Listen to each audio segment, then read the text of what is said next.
Welcome back to the channel, brothers and sisters. History is filled with ordinary days, but in the Catholic Church, certain dates on the calendar are packed with an unbelievable amount of divine intervention, radical courage, and mystical wonder. Today, we are diving deep into July 9th, a date that holds three incredible, hidden stories you need to know. First, we're traveling back to 1657 to witness a grand royal ceremony in Paris that sparked a global movement of peace through the enthronement of Our Lady, Queen of Peace. Next, we'll fast forward to 1815 to witness the jaw-dropping transformation of an imperial soldier turned priest, leading to the ultimate sacrifice of St. Augustine Zhao Rong and the Martyrs of China. And finally, we'll peek behind cloister walls to explore the intense supernatural life of Saint Veronica Giuliani, a mystic who bore the physical wounds of Christ until her heavenly birthday in 1727. Three shocking stories, three completely different eras, all united by one single day on the Catholic calendar.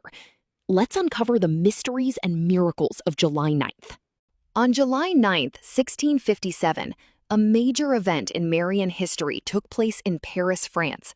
Before a massive crowd that included King Louis XIV and the papal nuncio, a historic statue of the Virgin Mary holding an olive branch was solemnly blessed and enthroned in a newly built Capuchin chapel.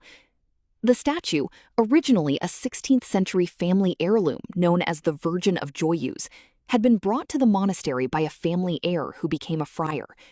Because it depicted Mary holding the infant Jesus, the Prince of Peace, on one arm and a golden olive branch in her other hand, it became universally known as Notre Dame de Paix, Our Lady, Queen of Peace.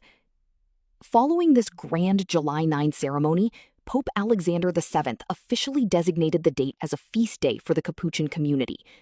The statue survived the destructive anti-clerical violence of the French Revolution by being smuggled into hiding, eventually finding a permanent home with the Congregation of the Sacred Hearts of Jesus and Mary.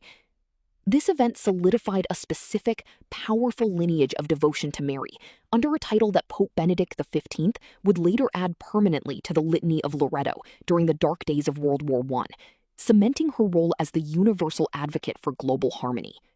July 9th is the universal liturgical feast day commemorating St. Augustine Zhao Rong and his 119 companions, a group collectively known as the Martyrs of China.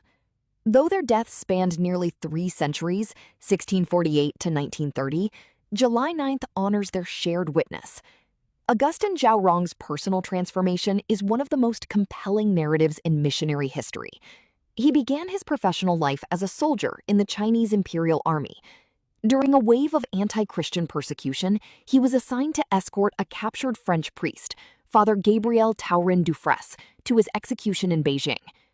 The serene courage, joy, and deep faith displayed by the priest in the face of violent death profoundly moved the soldier. Zhao Rong chose to convert, was baptized, entered the seminary, and was eventually ordained as a diocesan priest.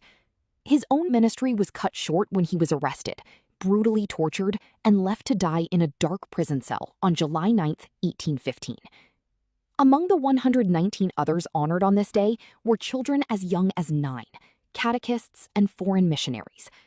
Pope John Paul II canonized this entire group on October 1, 2000, lifting them up as enduring symbols of unshakable faith under severe trial. On July 9, 1727, one of the most prolific mystics in the history of the Catholic Church, Saint Veronica Giuliani, passed away into eternal life after suffering a stroke.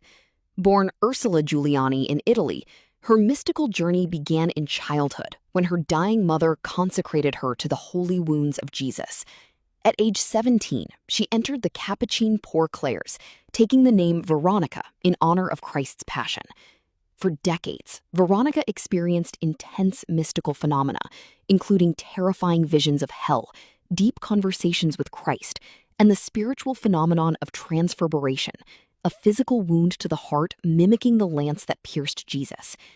On Good Friday in 1697, she received the Stigmata, the physical wounds of Christ's crucifixion, on her hands, feet, and side.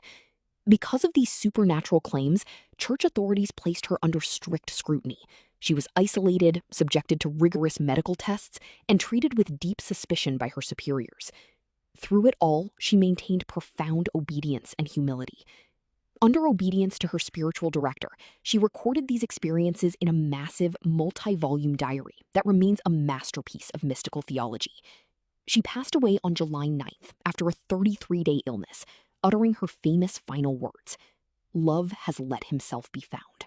It is truly amazing to see how God weaves his grace through different centuries, cultures, and souls, all anchored to this one special day. Thank you so much for watching today's video. If these stories of faith, martyrdom, and mystical love inspired you, please take a quick second to hit that like button. It genuinely helps the YouTube algorithm share these incredible saints with more people across the globe. I want to hear from you. Which of these 3 stories impacted you the most today? Let me know down in the comments below. And finally, don't keep these miracles to yourself. Share this video with a friend, a family member, or your parish group chat to help spread the beauty of our Catholic faith. Until next time, keep seeking the truth. Live out your faith with courage, and may God bless you.